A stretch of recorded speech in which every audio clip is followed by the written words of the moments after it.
मुलाच्या विवाहाची तयारी सुरू असताना आई वडिलांनी आपले जीवन संपवले। टिळकवाडी भागामध्ये शहा दाम्पत्यानं आत्महत्या केली। मुलासोबतच्या भोजनानंतर व्यावसायिकानं पत्नीसह आपलं जीवन संपवलं। या दाम्पत्याच्या आत्महत्येचं कारण मात्र अजूनही अस्पष्ट आहे। अवघ्या 20 दिवसांवर त्यांच्या मुलाचं लग्न होतं। आणखी तपशील घेऊया प्रतिनिधी किरण ताजणे यांच्याकडून। किरण, आत्महत्येमागचं कारण समजू शकलं का?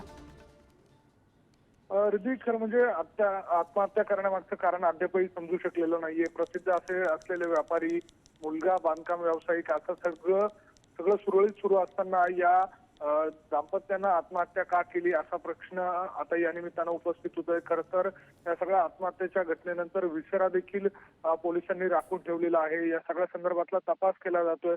20 दिवसांवर आपल्या मुलाचं लग्न असताना अशा स्वरूपाची घटना घडल्यानंतर शहा कुटुंबियांना आणि त्यांच्या नातेवाईकांना मोठा धक्का बसलेला आहे। या सगळ्या पार्श्वभूमीवर आता पोलिसांचा नेमका कसा तपास होतो, त्यामध्ये नेमका काय बाबी निष्पन्न होतात हे बघणं महत्त्वाचं असणार आहे। जी, निश्चित। किरण, धन्यवाद दिलेल्या सगळ्या माहितीसाठी।